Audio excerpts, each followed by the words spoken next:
Welcome to railway நண்பன் சிவா. இன்றைக்கி நம்ம என்ன பார்க்க போகிறோம் அப்படின்னு பார்த்தீங்க அப்படின்னா,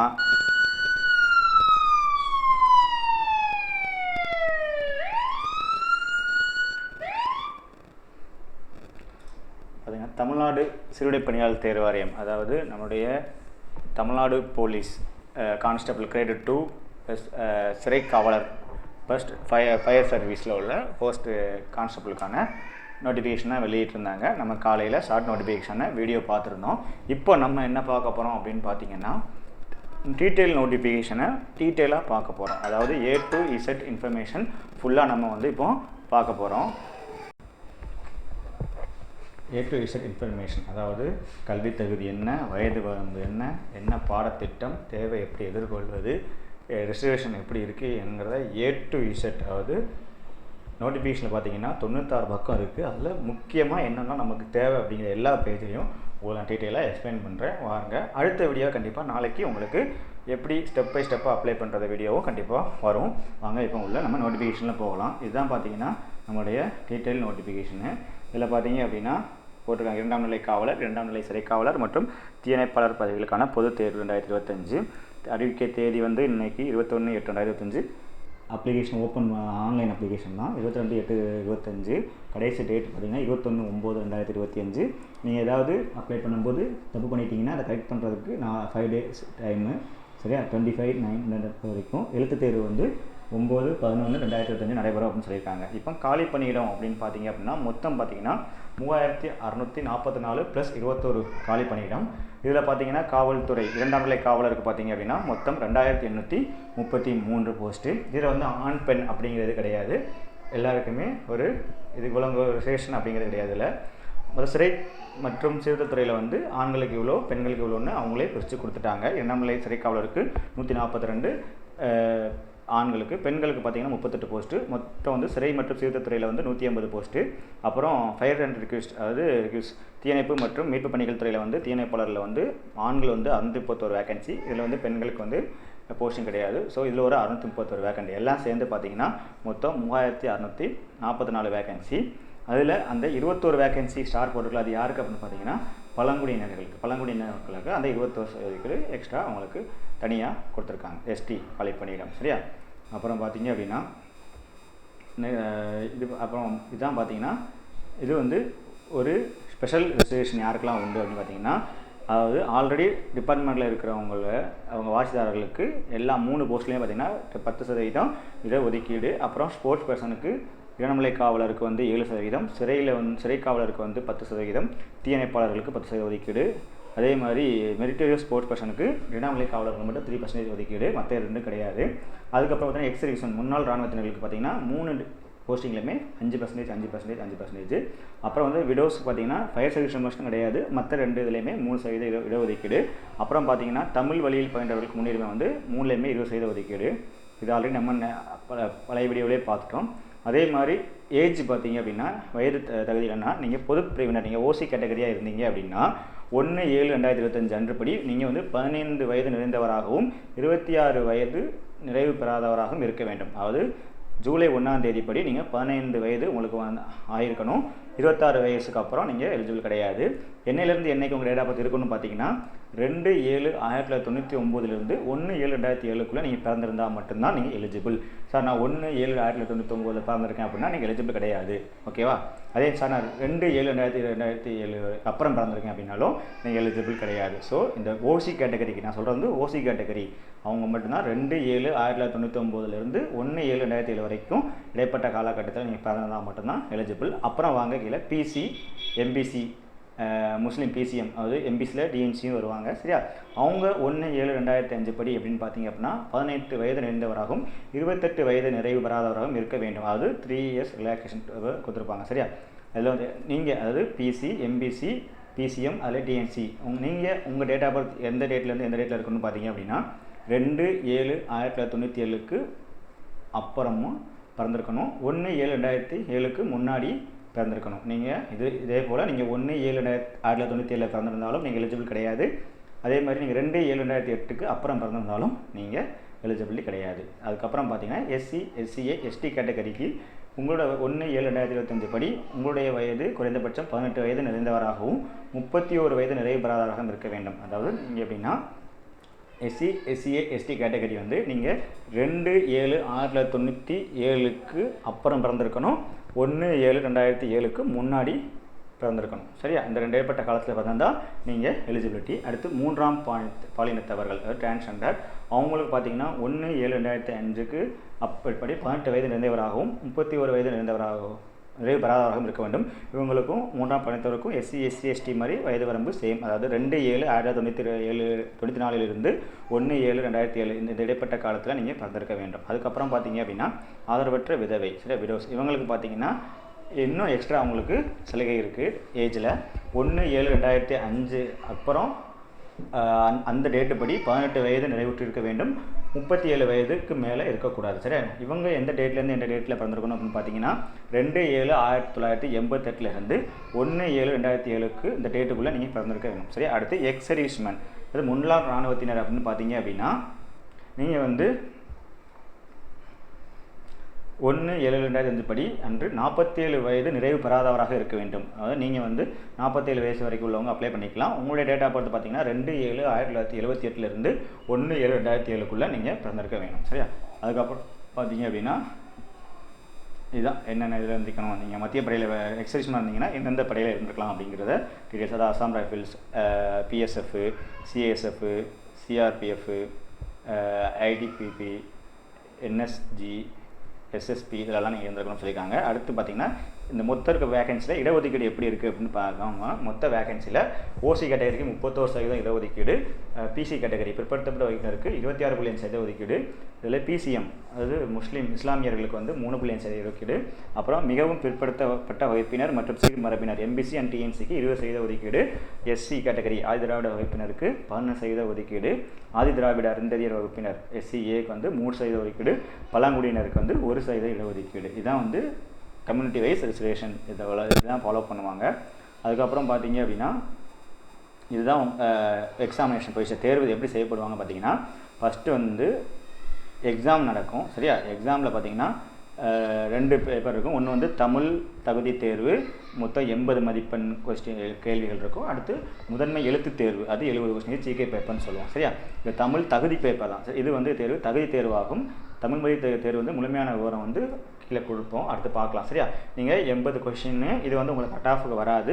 இந்த 80ல் நீங்கள் தகுதி தேர்வு 40% மார்க் எடுத்தால் போதுமானது. அடுத்து முதன்மை எழுத்து தேர்வு வந்து 70 கொஸ்டின்ஸு. இது 70 கொஸ்டினில் பார்த்தீங்கன்னா பொது அறிவு, ஜிகே மற்றும் உளவியல் தொடர்பான கேள்விகள் கேட்கப்படும். சரியா? அதாவது பார்த்திங்கன்னா பொது அறிவினால் என்னென்ன பார்த்தீங்கன்னா physics, chemistry, science, social science plus mathematics எல்லாமே 10ஆம் வகுப்பு தரத்தில் இருக்கும். அது 10th லெவலாக இருக்கும், ஈஸியானதாக இருக்கும். சரியா?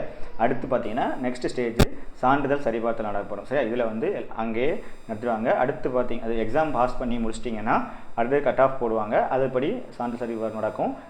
அன்னைக்கே பார்த்தீங்கன்னா உடற்கூறு அளத்தல், உங்களுடைய ஃபிசிக்கல் மெஷர்மெண்ட் பண்ணுவாங்க. சரியா? அதுவும் கீழே அடுத்து என்னென்ன இருக்கணும் அப்படிங்கிறத பார்க்கணும், எவ்வளோ இருக்கணும். அடுத்து வந்து உடல் உறுதி தேர்வு, ஃபிசிக்கல் எஃபிஷியன்சி டெஸ்ட்டு. அடுத்து உடற்திறன் போட்டிகளுக்கு எவ்வளோ மதிப்பெண், மொத்தம் வந்து 24, சிறப்பு மதிப்பெண் வந்து 6. அதாவது எழுத்து தேர்வுக்கு உங்களுக்கு 70 மதிப்பெண் நடக்கலாம். முதன்மை எழுத்து தேர்வு வந்து 70 மார்க்கு ப்ளஸ் நீங்கள் உங்களுடைய ஃபிசிக்கல் எஃபிஷியன்சி டெஸ்ட் நடக்கல, அது 24 மார்க்கு. அப்போ 94 மார்க் ஆச்சா. சிறப்பு மதிப்பெண் வந்து 6 மதிப்பெண். சார் எல்லாம் சேர்த்து மொத்தம் 100 மதிப்பெண்ணுக்கு தான் எவ்வளோன்னு ஃபைனல் கட் ஆஃப் வரும். இந்த சிறப்பு மதிப்பெண் யாருக்கெல்லாம் பார்த்தீங்கன்னா என்சிசின்னு சொல்லுவோம், அதாவது தேசிய மாணவர் படை சான்றிதழ் வச்சுருக்கவங்களுக்கு 2 மதிப்பெண் வழங்குவாங்க. இதே என்எஸ்எஸ் நாட்டு நலப்பணி திட்டக்குழு அவங்க அந்த சர்டிஃபிகேட் வச்சுருக்கவங்களுக்கு 2 மதிப்பெண். அதே மாதிரி ஸ்போர்ட்ஸ் பர்சனுக்கு வந்து 2 மதிப்பெண். சரியா? ஒவ்வொரு சான்றிதழுக்கும் மதிப்பெண் வழங்கும் விவரமும் கீழே கொடுக்கப்பட்டிருக்கு. சரியா? அடுத்து பார்த்தீங்கன்னா எழுத்து தேர்வு எப்படி நடக்கும் அப்படின்னு பார்த்தீங்கன்னா தமிழ் மொழி தகுதி தேர்வு எப்படி நடக்கும் அப்படின்னா தமிழ் மொழி தகுதி தேர்வில் தேர்ச்சி பெறுவது கட்டாயமாக இருக்கும். சரியா? அது தேர்வானது கொள்கை, அதாவது இது அப்ஜெக்டிவ் டைப் தான். அது ஒரு கொஸ்டின் 4 ஆப்ஷன் இருக்கும். சரியா? 80 மதிப்பெண்களுக்கான 80 வினாக்கள் இருக்கும். சரியா? இந்த இதுக்கு வந்து கால அளவு பார்த்தீங்கன்னா 80 வினாக்களுக்கு 1 மணி 20 நிமிடங்கள். ஒவ்வொரு வினாக்கும் தலா 1 மதிப்பெண் வழங்கப்படும். சரியா? ஒரு கொஸ்டினுக்கு 1 மார்க்கு. தமிழ் தகுதி தேர்வில் வந்து 40% நீங்கள் கண்டிப்பாக எடுத்தாகணும். அதாவது 80 கேள்விகளில் 32 கேள்வி நீங்கள் கரெக்டாக பண்ணால் மட்டும்தான் நீங்கள் உங்களுடைய அந்த முதன்மை தேர்வுடைய பேப்பரை வந்து வேலிடேஷன் பண்ணுவாங்க. சரியா, அதில் நீங்கள் 70க்கு 70 எடுத்து இதில் 31 மதிப்பெண் எடுத்தாலும் நீங்கள் தகுதி கிடையாது, தேர்வில் தேர்ச்சி பெற்றவர்கள் இல்லைன்னு வந்துடும். ஸோ கண்டிப்பாக தமிழ் மொழி தேர்வில் குறைந்தபட்சம் 32 கொஸ்டின் நீங்கள் கரெக்டாக போட்டுக்கணும். 32 கொஸ்டினுக்கு 32 மதிப்பெண்கள். சரியா, இது வந்து ஓஎம்ஆர் எல்லாம் ஓஎம்ஆரை ஸ்டார்ட் பண்ணுற மாதிரி தான் இருக்கும். சரியா, தமிழ் மொழி தகுதி தேர்வில் பெற்ற மதிப்பெண்கள் எந்த நிலையிலும் தற்காலிக தேர்வு பட்டியலை தயாரிப்பதற்கு எடுத்துக்கொள்ளப்பட மாட்டாது. சரியா, கட் ஆஃபில் இது வராது. அடுத்து முதன்மை தேர்வு, இந்த பகுதி இது ரெண்டும் மட்டும்தான் உங்களுக்கான கட் ஆஃப். எக்ஸாமில் இந்த கட் ஆஃப் மார்க் இதை வச்சு தான் உங்களுக்கு டிசைட் பண்ணுவாங்க. அதில் பகுதி பார்த்தீங்கன்னா பொது அறிவு வினாக்கள், இது 45 கொஸ்டின் இருக்கும். 45 வினாக்களை கொண்டது. அதே மாதிரி உளவியல் தேர்வு பார்த்தீங்கன்னா 25. உளவியல் தான் இது ரீசனிங் சொல்லுவோம். சரியா, சைக்காலஜி சொல்லுவோம். 25 மதிப்பெண்கள் 25 கொஸ்டினுக்கு இருக்கும். சரியா, அப்போது 45 25 70 மதிப்பெண்கள். இத்தேர்வானது 70 மதிப்பெண்களுக்கான 70 வினாக்களை கொண்டது. சரியா, இது வந்து 70 மதிப்பெண் 70 வினாக்கள். இத்தேர்வின் கால அளவு நேரம் 80 நிமிடம், 1 மணி 20 நிமிடம் இருக்கும். ஒவ்வொரு வினாவிற்கும் தலா 1 மதிப்பெண், அதாவது ஒரு கொஸ்டினுக்கு 1 மார்க்கு. இந்த நீங்கள் இதிலேயுமே விண்ணப்பதாரர்கள் முதன்மை எழுத்து தேர்வில் தேர்ச்சி பெற குறைந்தபட்சம் 20% மதிப்பெண் பெற்றிருக்க வேண்டும். அதாவது 20 மதிப்பெண்கள் பெற்றுக்கோங்க. அதுக்காண்டி 25 தான் போட்டால் நீங்கள் தேர்ச்சி கிடையாது. கட் ஆஃப் வந்து அதிகமாக எத்தனை பேர் தேர்ச்சி பெறாங்க அதுபடி இருக்கும். அடுத்து எழுத்து தேர்வு வந்து மாவட்ட மாநகர தேர்வு மையங்களில் நடைபெறும். சரியா, ஒவ்வொரு டிஸ்ட்ரிக்ட் அதுக்கு பின்னாடி பார்க்கும் எந்தெந்த டிஸ்ட்ரிக்ட்லாம் எந்தெந்த ஏரியாவில் சென்டர் இருக்குது அப்படிங்கிறதையும் நம்ம இப்போ பார்க்க போகிறோம். அடுத்து பார்த்தீங்க அப்படின்னா நீங்கள் எக்ஸாம் எடுத்த மார்க்கில் எப்படி கூப்பிடுவாங்க அப்படின்னா 1:5 ரேஷியோ படி உங்களுக்கு அடுத்து அசல் certificate verification, physical measurement, physical efficiency test கூப்பிடுவாங்க. அதாவது இப்போ ஒரு 100 போஸ்டிங் அப்படின்னா 500 பேரை எக்ஸாம்லேருந்து கட் ஆஃப் பண்ணி அடுத்து certificate verification, physical efficiency, physical மெஷர்மெண்ட்டுக்கு கூப்பிடுவாங்க 1:5. சரி, இப்போ ஏறத்தாலும் நம்மளுக்கு ஒரு 3000 போஸ்ட்டுக்கிட்ட மேலே இருக்குல்ல, 3000னா × 5 இருந்தீங்கன்னா ஒரு 16,000 பேருக்கு மேலே நம்மளுக்கு அடுத்த எக்ஸாமில் பாஸ் பண்ணி ஃபிசிக்கலுக்கு கூப்பிடுவாங்க. அடுத்து பார்த்தீங்க அப்படின்னா 1:5 ரேஷியோ கூப்பிட்டாங்களா, அதுக்கு இப்போ அது ஹால் டிக்கெட் எல்லாமே பார்த்தீங்கன்னா வெப்சைட்டில் போட்டுருவாங்க. அந்த டீட்டெயில்ஸ்லாம் கொடுத்துருக்காங்க.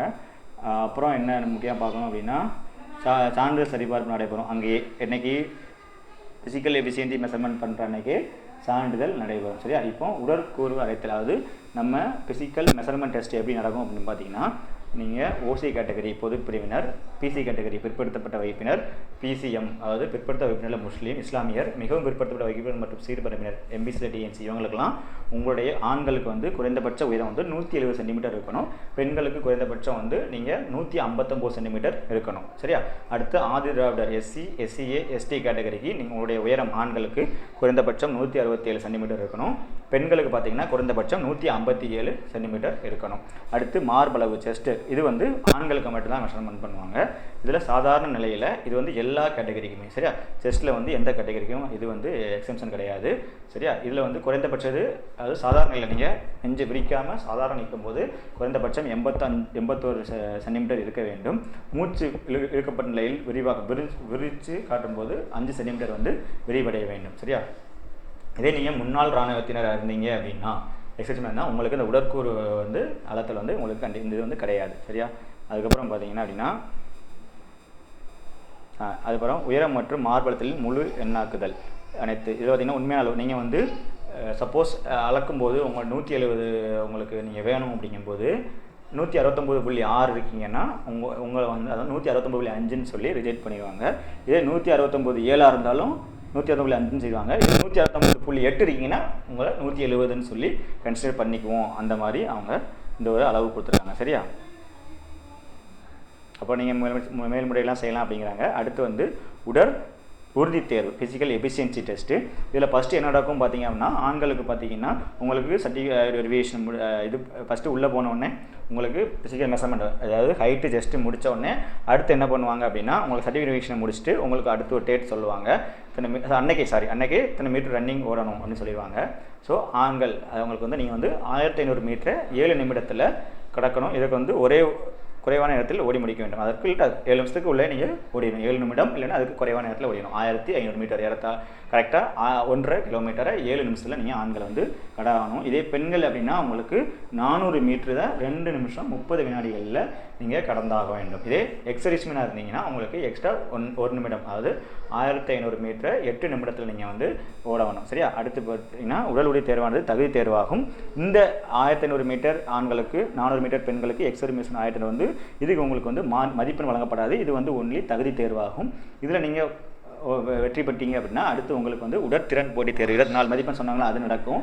இங்கே பார்த்தீங்கன்னா விண்ணப்பதாரர்களுக்கு ஒவ்வொரு நிகழ்விலும் ஒரு நட்சத்திரம் பெற்றால் 1 ஸ்டார் பெற்றால் 4 மதிப்பெண்களும், 2 நட்சத்திரங்கள் பெற்றால் 8 மதிப்பெண்களும் வழங்கப்படும். சரி, நீங்கள் ஒவ்வொரு டெஸ்ட்லையும் சிங்கிள் ஸ்டார் அப்படின்னா 4 மார்க் கொடுப்பாங்க, டபுள் ஸ்டார்னா 8 மார்க் கொடுப்பாங்க. சரியா, அப்படிங்கும்போது மொத்தம் 3 இது இருக்கும். ஸோ 24 மதிப்பெண்கள் இருக்கும், 3 டெஸ்ட் இருக்கும் அதில். சரியா, இப்போ பார்த்தீங்கன்னா அடுத்து அந்த திறன் பேரில் என்னென்ன இருக்கும் அப்படின்னு பார்த்தீங்கன்னா கயிறு ஏறணும். வந்து இப்போ கயிறு ஏறணும் பார்த்தீங்கன்னா இது வந்து 5 மீட்டருக்கு குறைவாக நீங்கள் ஏறிட்டீங்க அப்படின்னா உங்களுக்கு மதிப்பெண் வழங்கப்பட மாட்டாது. சரியா, அது உங்களுக்கு அடுத்து 1 மதிப்பெண்கள் 5 மீட்டர் மற்றும் அதற்கு அதிகமாக 5 to 6 மீட்டரில் ஏறினீங்கன்னா உங்களுக்கு வந்து 1 ஸ்டார், அதாவது 1 ஸ்டார்னால் 4 மதிப்பெண் வழங்கப்படும். இதே நீங்கள் டபுள் ஸ்டார் 2 ஸ்டார் ஏறிட்டீங்க அப்படின்னா 6 மீட்டருக்கு மேலே ஏறிட்டீங்க அப்படின்னா உங்களுக்கு 2 ஸ்டார் 8 மதிப்பெண்கள் வழங்கப்படும். கயிறு ஏறுதலா இதுக்கு அப்போ 8 மதிப்பெண் உங்களுக்குள்ள இது முடிஞ்சு. அடுத்து நீளம் தாண்டுதலில் பார்த்தீங்கன்னா 3 மீட்டருக்கு 3.8 மீட்டருக்கு குறைவாக நீங்கள் நீளம் தாண்டிங்க அப்படின்னா உங்களுக்கு கண்டிப்பாக நீங்கள் எலிஜிபிள் கிடையாது, 0, 2 வாய்ப்பு கொடுப்பாங்க. அதே 3.8 மீட்டர் முதல் 4.5 மீட்டருக்கு இடையில பட்டியல் நீங்கள் தாண்டிங்க அப்படின்னா உங்களுக்கு சிங்கிள் ஸ்டார் 4 மதிப்பெண் வழங்கப்படும். இதே 4.5 மீட்டருக்கு அதிகமாக நீங்கள் லாங் ஜம்ப் தாண்டிங்க அப்படின்னா உங்களுக்கு டபுள் ஸ்டார் 8 மதிப்பெண் வழங்கப்படும். இதே ஹை ஜம்ப் சொல்லுவோம், அது இருக்குது. அதில் பார்த்தீங்க அப்படின்னா அது நினைக்கிறேன் எரான் சூஸ் பண்ணோம். இதில் வந்து 1.2 மீட்டருக்கு குறைவாக நீங்கள் பண்ணீங்க அப்படின்னா உங்களுக்கு மதிப்பெண் வழங்கப்படாது. 1.2 மீட்டர் டு 1.4 மீட்டர் நீங்கள் தாண்டிட்டீங்க அப்படின்னா உங்களுக்கு வந்து சிங்கிள் ஸ்டார் 4 மதிப்பெண். இதே 1.4 மீட்டருக்கு மேலே தாண்டிட்டீங்க அப்படின்னா உங்களுக்கு டபுள் ஸ்டார் வழங்கப்படும். சரியா, அடுத்து 2 முடிஞ்சால் 2 16 மதிப்பெண் அதுக்கு.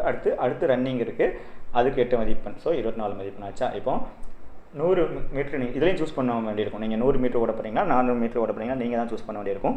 நீங்கள் 100 மீட்டர் ரன்னிங்கை சூஸ் பண்ணீங்க அப்படின்னா 15 வினாடிகளுக்கு அதிகமாக ஓடிட்டீங்க அப்படின்னா உங்களுக்கு நீங்கள் எலிஜிபிலிட்டி கிடையாது. இதே 15 வினாடிகள், அதாவது 13.5 வினாடி டு 15 வினாடிக்கு அந்த இடைப்பட்ட காலத்தில் ஓடினீங்கன்னா சிங்கிள் ஸ்டாரு. அதே 13.5 வினாடிக்கு உள்ளே ஓடிட்டீங்க அப்படின்னா உங்களுக்கு டபுள் ஸ்டார் கிடைக்கும். இதே நீங்கள் 400 மீட்டர் சூஸ் பண்ணீங்க அப்படின்னா 80 வினாடிகளுக்கு அதிகமாக நீங்கள் தாண்டிட்டீங்க, 50 வினாடிக்கு மேலே எடுத்துக்கிட்டிங்கன்னா நீங்கள் எலிஜிபிள் கிடையாது. இதே 70 to 80 வினாடிக்குள்ளே போயிட்டீங்க அப்படின்னா உங்களுக்கு சிங்கிள் ஸ்டாரு 4 மதிப்பெண். இதே 70 வினாடிக்கு கீழே நீங்கள் ஓடி முடிச்சிட்டிங்க அந்த 400 மீட்டர் அப்படின்னா உங்களுக்கு டபுள் ஸ்டாரு 8 மதிப்பெண் வழங்கப்படும். மொத்தம் அப்போ இந்த 3லேயுமே நீங்கள் டபுள் ஸ்டார் எடுத்தீங்கன்னா 24 மதிப்பெண்கள் உங்களுக்கு கண்டிப்பாக கிடச்சிடும். அதில் ஒரு 70, 24, 94 மதிப்பெண்கள். சரியா, அதுக்கப்புறம் பார்த்தீங்கன்னா அந்த கயிறு ஏறுதல் எல்லாமே இந்த ஆண் விண்ணப்பதாரர்கள் வந்து கயிறு ஏறுதல் நிகழ்வில் கைகளை மட்டும் உபயோகித்து கயிறை ஏற வேண்டும். சரியா, கால்களே உடல் பாகங்களையும் இது நீங்கள் பயன்படுத்தினா வந்து உங்களுக்கு மார்க் 0ன்னு சொல்லிட்டாங்க. அதாவது கயிறு ஏறுதல், நீளம் தாண்டுதல், உயரம் தாண்டுதல்களில் 2 வாய்ப்புகள் வழங்கப்படும். சரியா, கயிறு ஏறதாக இருக்கட்டும், நீளம் அல்லது உயரம் தாண்டுதலில் 2 சான்ஸ் கொடுக்கப்படும். ஆனால் ரன்னிங்கில் ஒரே ஒரு வாய்ப்பு தான் வழங்கப்பட்டிருக்கும். சரியா, நீங்கள் அந்த ரன்னிங்கில் 100 மீட்டர் 400 மீட்டர் ஓட்டம் ஆகிய நிகழ்வில் ஒரே ஒரு வாய்ப்பு மட்டும் தான் வழங்கப்படும். நீங்கள் சூஸ் பண்ணுறதான். இத்தனையும் சொன்னது வந்து ஆண்களுக்கு. இப்போ அடுத்து பெண்களுக்கு என்னென்ன நடக்கும், உடல் திறன் தேர்வில் நடக்கும்னு பார்த்தீங்கன்னா அவங்களுக்கு நீளம் தாண்டுதல் இருக்குது. சரி, அவங்களுக்கு கயிறு கிடையாது. நீளம் தாண்டுதல் அதில் 3 மீட்டருக்கு கம்மியாக நீங்கள் தாண்டிட்டீங்கன்னா உங்களுக்கு 0 மதிப்பெண். இதே 3 மீட்டர் டு 3.75 மீட்டருக்குள்ளே தாண்டிட்டீங்க அப்படின்னா சிங்கிள் ஸ்டார் 4 மதிப்பெண். இதே 3.75 மீட்டருக்கு அதிகமாக தாண்டிட்டிங்கன்னா டபுள் ஸ்டார் 8 மதிப்பெண். அப்புறம் ரெண்டாவது பார்த்தீங்கன்னா எரிதல்னு சொல்லுது, குண்டு எரிதல்னு சொல்லுவோம், 4 கிலோ வெயிட்டு. இதே 4.5 மீட்டர் குறைவாக நீங்கள் எரிஞ்சிட்டிங்கன்னா உங்களுக்கு மதிப்பெண் கிடையாது. அதே 4.25 மீட்டர் முதல் 5.5 மீட்டருக்குள்ளே நீங்கள் எரிஞ்சிட்டிங்க அப்படின்னா உங்களுக்கு சிங்கிள் ஸ்டார் 4 மதிப்பெண். 5.5 மீட்டருக்கு அதை தாண்டி எரிஞ்சிட்டிங்க அப்படின்னா டபுள் ஸ்டார், அது வந்து உங்களுக்கு 8 மதிப்பெண் வழங்கப்படும். இதே பார்த்தீங்க அப்படின்னா அடுத்து கிரிக்கெட் பந்து எறிதல், அதாவது குண்டு எறிதல். இல்லை நீங்கள் கிரிக்கெட் பால் எறிதுன்னா 17 மீட்டருக்கு குறைவாக இருந்தீங்கன்னா உங்களுக்கு மதிப்பெண் கிடையாது. 17 to 24 மீட்டருக்கு இருந்தீங்கன்னா சிங்கிள் ஸ்டார் 4 மதிப்பெண். 24 மீட்டருக்கு அதிகமாக இருந்தீங்கன்னா டபுள் ஸ்டார் 8 மதிப்பெண். சரி, அடுத்து 3வதாக நீங்கள் உங்களுக்கு ரன்னிங். அதில் பார்த்தீங்கன்னா ரன்னிங்கில் வந்து நீங்கள் சூஸ் பண்ண வேண்டியது 100 மீட்டரா 200 மீட்டர். ஆண்களுக்கு 100 இல்லை 400, பெண்களுக்கு 100 மீட்டர் இல்லை 200 மீட்டர். நீங்கள் 100 மீட்டர் சூஸ் பண்ணிங்கன்னா 17.5 வினாடிக்கு குறைய அதுக்கு மேலே ஓடிட்டீங்க. 15.5 வினாடிக்கு உள்ளே ஓடணும். அதுக்கு அதிகமாக டைம் எடுத்துக்கிட்டிங்கன்னா நீங்கள் எலிஜிபிலிட்டி கிடையாது. இதே 17.5 வினாடி 15.5 வினாடி முதல் 17.5 வினாடிக்குள்ளே ஓடிட்டிங்கன்னா நீங்கள் சிங்கிள் ஸ்டார் 4 மதிப்பெண். இதே 15.5 வினாடிக்கு உள்ளே நீங்கள் ஓடிட்டிங்கன்னா உங்களுக்கு டபுள் ஸ்டார் 8 மதிப்பெண். சரியா? இதே 200 மீட்டர் நீங்கள் சூஸ் பண்ணிங்கன்னா நீங்கள் 38 வினாடிக்கு மேலே எடுத்துக்கிட்டிங்கன்னா உங்களுக்கு மதிப்பெண் கிடையாது. இதே 33 to 38 வினாடிக்குள்ளே ஓடிட்டிங்க அப்படின்னா சிங்கிள் ஸ்டார் 4 மதிப்பெண். இதே டபுள் ஸ்டார் அப்படின்னா 33 வினாடிக்குள்ளே ஓடிட்டிங்கன்னா உங்களுக்கு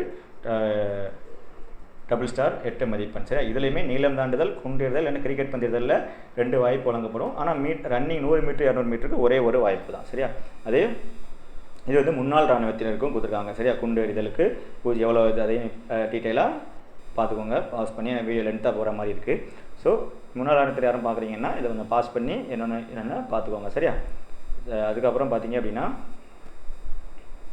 சிறப்பு மதிப்பெண் யாராக இருக்குது அப்படின்னு பார்த்தீங்கன்னா இப்போ என்சிசியில் இருக்கவங்களுக்கு 2 மதிப்பெண் சொன்னோம்ல, அதில் 2 மதிப்பெண்ணுமே எந்தெந்த அதுக்கும் இருக்குது. அதாவது ஏ சான்றிதழ் வாங்கினா மட்டும்தான் அரை மதிப்பெண், பி சான்றிதழ் வாங்கியிருந்தீங்கன்னா 1 மதிப்பெண். சரியா? சி சான்றிதழ் பார்த்தீங்கன்னா உங்களுக்கு 2 மதிப்பெண். என்ன சார் நான் என்சிசியில் ஏ சான்றிதழுக்கு 2 மதிப்பெண் கொடுக்குன்னு சொல்லக்கூடாது.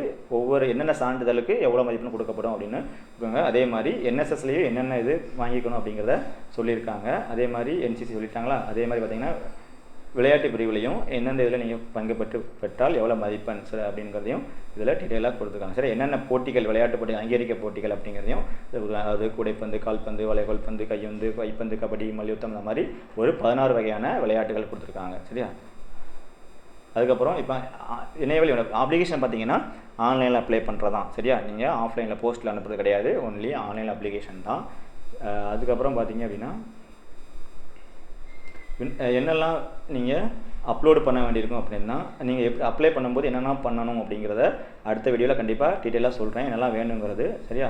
நீங்கள் என்னென்ன சர்டிஃபிகேட்லாம் அப்ளை பண்ணும்போது அப்லோடு பண்ணணும் அப்படின்னு பார்த்தீங்கன்னா ஃபஸ்ட்டு 10ஆம் வகுப்பு சான்றிதழ் வந்து நீங்கள் அப்லோட் பண்ண வேண்டியிருக்கும்.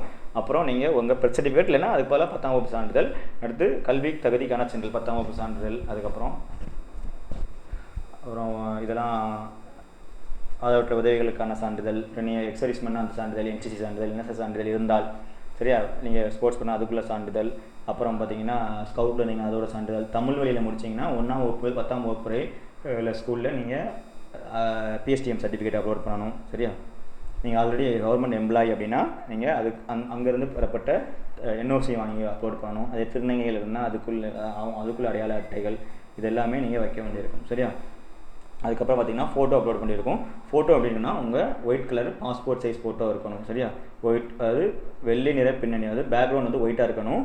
சரியா? மார்பல் பாஸ்போர்ட் சைஸ் ஃபோட்டோ தான், அதோட அளவும் கொடுத்துருக்காங்க. அதே மாதிரி இடது கை விரல் ரேகை பிம்பம் பதிவேற்றம் செய்வாங்க. லெஃப்ட் ரேகையும் நீங்கள் அப்லோட் பண்ண வேண்டியிருக்கும். சரியா? அதுவும் 4 அந்த எவ்வளோன்னு கொடுத்துருக்காங்க. அதே மாதிரி உங்களுடைய கையொப்பமும் பதிவேற்றம் செய்ய வேண்டியிருக்கும் அப்படின்னு சொல்லியிருக்காங்க. எக்ஸாம் சென்டர் பார்த்தீங்கன்னா ஒரு 46 சென்டர் கொடுத்துருக்காங்க. 46 இடத்துல நடக்கும்னு.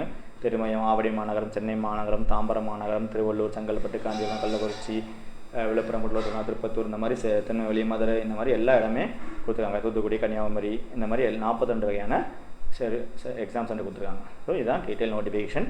இது போக உங்களுக்கு ஏதாவது டவுட் இருந்தால் கண்டிப்பாக கமெண்ட் பாக்ஸில் தெரிவிங்க. அடுத்த வீடியோ பார்த்தீங்கன்னா கண்டிப்பாக எக்ஸாமுக்கு எப்படி அப்ளை பண்ணுறது அப்படிங்கிற வீடியோவை தான் நாம் டீட்டெயிலாக A to Z நீங்கள் தப்பு பண்ணாமல் நீங்களும் வீட்டில் இருந்தபடி அப்ளை பண்ணுறதுக்கு அடுத்த வீடியோ அப்லோட் பண்ணுறோம்.